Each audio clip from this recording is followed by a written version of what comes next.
Y ahora Laura Gonzalo va a poner el acento, como decía anteriormente, en todo el mundo de Customer Journey.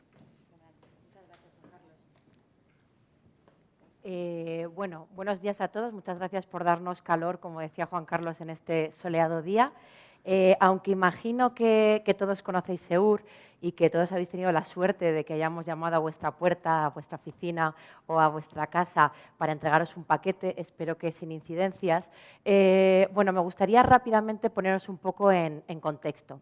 El sector del transporte urgente ha estado caracterizado siempre por la necesidad de recoger y de entregar paquetes en tiempo, forma y lugar. Más allá de las complejidades operativas que, por supuesto, en su momento, en los años 80, supusieron conectar nuestro país punto a punto, la realidad es que la funcionalidad básica de nuestro negocio y de nuestro sector ha sido esa, ¿no? Ha sido servir de nexo de unión entre un origen y un destino. Estábamos hablando de un entorno eminentemente empresarial, de un entorno B2B. La realidad de nuestro sector hoy ha cambiado mucho porque obviamente seguimos operando en ese entorno empresarial, en ese en el que vamos a entregarle unas piezas de reparación a un taller, en el que tiene unos horarios pues, bastante amplios, en el que conocemos además perfectamente a quién lo tiene que recibir, que es Paco, que sabemos cuáles son las costumbres de Paco, que son irse a las 9 menos cuarto al bar de enfrente rápidamente a tomarse un cafecito y entonces podemos organizar nuestro servicio para que cumpla sus expectativas, pero además de ese servicio, nuestros clientes a día de hoy somos todos nosotros, ¿no? Todos los compradores online que seguro que en algún momento hemos realizado alguna compra y estamos esperando que nos llegue a casa. Y, por tanto, este nuevo perfil de cliente es un cliente que demanda cosas diferentes, que quiere elegir cómo, dónde y cuándo recibir sus pedidos y que, por lo tanto, también se nos ha complejizado, se nos ha hecho un poco más complejo, ¿no?, el proceso, porque hemos pasado de gestionar flotas, de gestionar rutas, a gestionar conceptos un poco más sofisticados, como pueden ser la omnicanalidad, la superurgencia o la capilaridad. Ese cliente de hoy en día es un comprador social que compara precios, que busca información, que considera las opiniones del resto y es un… a ver si pasa. ¿Para allá?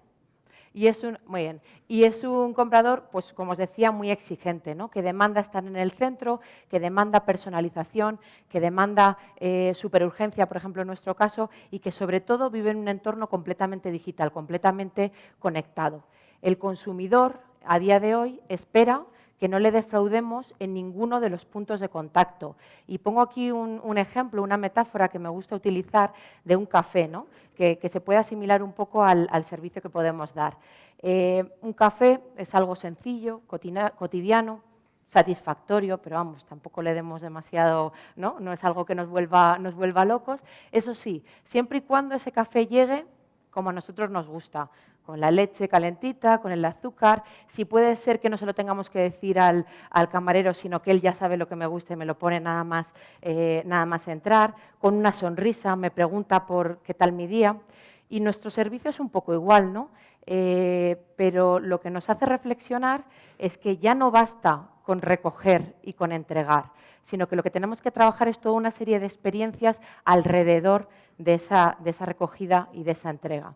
¿Y cómo tenemos que atenderle? Pues desde luego, y lo vamos a ver ahora, con un equipo que esté formado e informado, con un equipo que esté conectado, porque precisamente ese consumidor al que nos dirigimos está conectado, está viviendo en la era digital y, por supuesto, trabajando unos protocolos que sean únicos, porque lo que no nos podemos permitir es que un cliente vive una experiencia diferente en Murcia que en Pamplona, que en Madrid. A partir de ahí hemos trabajado un modelo de experiencia que se basa en 3 pilares. Por supuesto, nuestros valores, que son valores que compartimos a nivel internacional. Nosotros formamos parte de un grupo que es DPD Group, en el que somos más de 100.000 empleados y compartimos estos valores… que ha desaparecido, y compartimos estos valores que cuando volváis a recuperarlo en pantalla están hablando de cercanía, de proactividad, de ser dinámicos. y que están orientados precisamente a esa experiencia de cliente. Compartimos también una pirámide de prioridades en la que, por ejemplo, esas prioridades de experiencia de cliente pues están hablando de simplicidad, de cosas que nos pueden parecer bastante básicas, pero que son esenciales a la hora de construir esa experiencia, como temas como simplicidad, transparencia, información.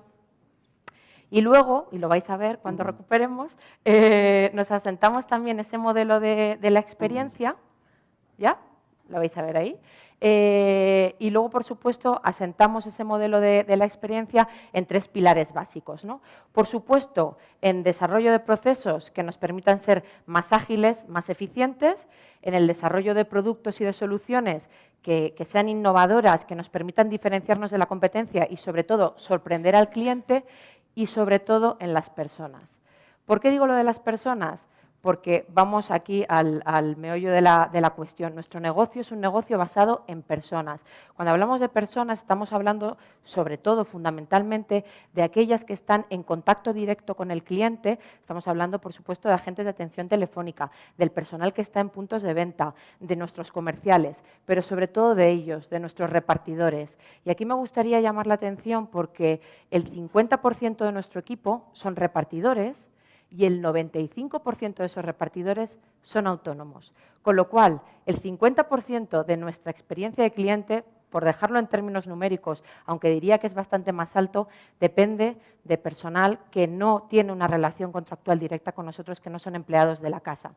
Y aquí sí que llamaros la atención porque, como os anunciaba antes, estamos en un entorno cada vez más digital. Ahora nos gusta decir esto de que no enviamos paquetes, enviamos información, ¿no? Que la etiqueta es más valiosa casi que lo que hay dentro. Pero dentro de este mundo tecnológico son ellos, estas personas, estos autónomos, los que marcan el signo de la experiencia de Seur. Y os cuento muy rápidamente, y seguro que nos podemos poner todos en situación. Tenemos una experiencia de un envío que ha llegado en tiempo y forma, que me he conectado a la aplicación y he visto en tiempo real cómo el repartidor se iba acercando a mi casa. Esto lo podéis comprobar cualquiera de vosotros. Llega perfectamente a la hora que me han avisado, a las 7:30 de la mañana, va a llegar a las 11:30. Abro la puerta, pero me encuentro una persona malhumorada, mal uniformada, que no me da ni siquiera los buenos días. El signo de esa experiencia va a ser negativa. Ahora nos vamos a lo contrario. Hemos llegado tarde, no hemos entregado a tiempo, nuestra página web se ha colgado, todo esto pasa. Y entonces abrimos la puerta y nos encontramos a un repartidor perfectamente uniformado que antes de que podamos darle casi un bofetón, que es lo que nos daría ganas, nos pide perdón, nos pide disculpas, nos explica por qué ha llegado tarde, nos explica cuál es el problema que ha tenido. Pues el signo de la experiencia, os puedo asegurar, y lo vamos a ver luego en las métricas, es completamente positivo. Entonces, ¿cómo podemos conseguir dar ese servicio trabajando con un equipo de personas autónomas, ¿no? De trabajadores autónomos?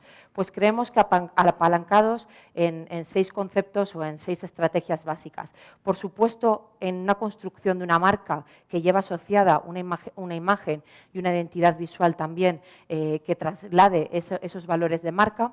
Por supuesto, en la definición de una serie de procesos estándar que, como os decía antes, se tienen que replicar absolutamente en toda nuestra capilaridad, con formación continua, con una generación de engagement también, porque ellos, y aquí Juan Carlos, perdóname que te diga que no estoy de acuerdo, sí trabajan en nuestra compañía y en nuestra marca, y por supuesto, siempre estamos hablando de experiencia de cliente, trabajando una medición constante. Algunos flashes sobre estos pilares que hemos hablado. Estamos hablando de marca y estábamos hablando antes de esa construcción de una cultura corporativa que obviamente está dirigida a atender al cliente, a atender a las personas y no solo a sus envíos, a responder a sus necesidades, y que debemos compartir con todo el mundo, independientemente, con toda la gente que trabaja en nuestra marca, independientemente de la relación contractual que mantengamos con ello. una marca que lleva asociada a su vez una identidad visual, una imagen, que en el caso, por ejemplo, de nuestros repartidores, pues puede ser el uniforme o la rotulación de la furgoneta, pero que todos en nuestras casas y en nuestras marcas tenemos esos elementos de identidad y en el que ponemos de manifiesto pues con cosas tan sencillas como que tienen un espejo por el que pasan antes de salir de la nave, en el que les dicen, ojo, tu aspecto habla de ti, ¿no? Repasa cada detalle antes de salir porque esto es importante y esto es lo que están viendo nuestros clientes. Os decía antes que hemos definido 3 pilares que pueden parecer básicos: facilidad, flexibilidad, transparencia, pero que nos ayudan a definir unos procesos en los que tenemos que involucrar a estos repartidores y a este personal externo y que van a cambiar también en sus reglas de juego. Antes hablábamos, el repartidor se organizaba su ruta, tenía más o menos siempre conocía, ¿no?, a la persona a la que iba a entregar, sabía más o menos cuáles eran sus hábitos, y de repente pasa de ese estado de confort y le metemos en un mundo absolutamente tecnológico en el que está geolocalizado en cada momento, en el que además el cliente con nuestro sistema de In-Flight Options en cualquier momento puede decidir si cambia el lugar o la fecha del envío, con lo cual eso les exige una flexibilidad y una cintura mayor, y además les tenemos que dar herramientas para que se sientan parte de la empresa. ¿Y cómo lo hacemos? Pues os he puesto un ejemplo aquí por contaros una iniciativa que es un soporte de atención telefónica que es exclusiva para ellos, no es para nuestros clientes, es solo para ellos, de tal manera que es un teléfono gratuito en el que pueden llamar en cualquier momento y cualquier cuestión o cualquier duda que les surja en la entrega o en la interacción con el cliente puede ser resuelta también por ese personal. Todo esto, os decía, pues desde luego con formación, y lo avisaba también, lo anunciaba antes Manuel, ¿no? Cuando nosotros nos planteamos trabajar la formación en experiencia de cliente, nos dimos cuenta que no teníamos que empezar, en nuestro caso, por nuestros empleados, sino que teníamos que empezar precisamente esa formación con el equipo que tenía mayor impacto en la experiencia de cliente, que en este caso era, como os decía, trabajadores autónomos. Y diseñamos un plan de formación en el que les involucramos no solo a ellos, sino también a esos coordinadores de flota que os puede sonar un poco a chino, pero son rebeldes porque tienen al final un equipo, pues imagínate, de 20 furgonetas, ¿no?, que ponen a nuestro servicio y que al final son dueños de su empresa y de su flota, con lo cual también la gestión pues implica una mayor complejidad. Y les contamos cosas quizá tan sencillas pero tan necesarias como la necesidad de ser sinceros con el cliente, de ser transparentes, de ser empáticos, de ponernos en sus zapatos, de darnos cuenta de que cuando llegamos tarde la persona normalmente que nos está esperando, pues lo normal es que esté cabreada porque está esperando algo que no ha llegado en tiempo y en forma, y que sean, por ejemplo, rastreadores, ¿no? Y aquí es un punto importante en relación también a cuál es ese valor añadido, y es que estamos hablando de que, en nuestro caso, los repartidores están en el día a día con el cliente y son los que mejor conocen al cliente, por lo tanto son los que la principal fuente de información que nos permite conocerles, ¿no?, y conocer realmente cómo podemos mejorar su satisfacción. Generación de engagement, que os comentaba antes, sí que trabajan para nuestra compañía y sí que son empleados de Seur, independientemente de que en su nómina aparezca una sociedad que no es Seur S.A.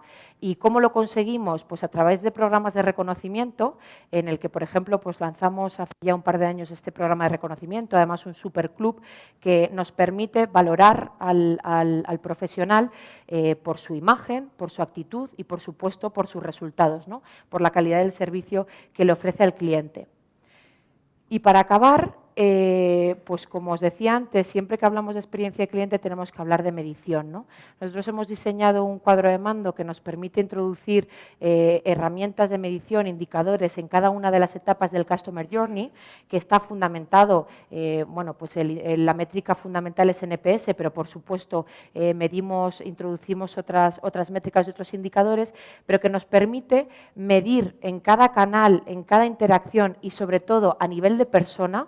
Aquí estamos midiendo al repartidor, al agente de atención telefónica, al comercial, etcétera, para poder actuar en esa detracción y en esa promoción, tanto a nivel externo con nuestros clientes como a nivel interno con todo ese equipo que conformamos parte de Segur.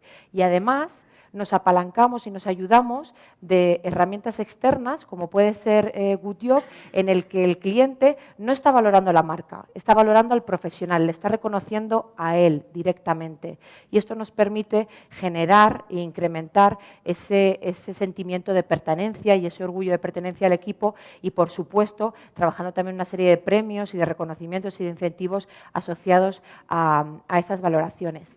Y esto era un poco lo que os quería contar y como reflexión final, y ya no tardo nada, esto pues suena muy bonito, pero la realidad es que es duro, ¿no? Y es difícil, y estamos hablando, por ejemplo, en este caso, pero entiendo que os podéis sentir representados también en otros colectivos, de un equipo que tiene una alta carga de trabajo, que trabaja muchísimas horas al día, que tiene un nivel de rotación alto, muy alto, y tú lo decías antes, Manuel, es verdad que eso puede ser uno de los hándicaps de la externalización, en el que además por temas legales no podemos acceder a ellos a su teléfono móvil o a su correo electrónico porque son teléfonos y móviles personales y no de la casa.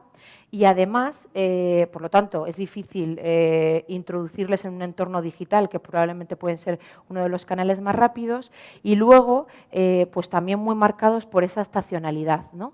Nosotros acabamos de cerrar una campaña de Navidad y de rebajas que seguro que todos habéis vivido intensamente, en el que el crecimiento de las compras online pues ha sido bestial y en el que, pues para que os hagáis una idea, en 3 semanas hemos tenido que contratar a 2.100 personas. Entonces, cuando en 3 semanas tienes que contratar a 2.100 personas para dar un servicio, pues queda muy bien en la presentación, pero tener en cuenta los valores en el proceso de selección, formarles, generar engagement, retenerles y asegurar que la experiencia que tú quieres dar sea la que da, pues no es sencillo. Pero en cualquier caso, en eso estamos trabajando en ello y bueno, esperemos que vayamos mejorando poco a poco. Muchas gracias.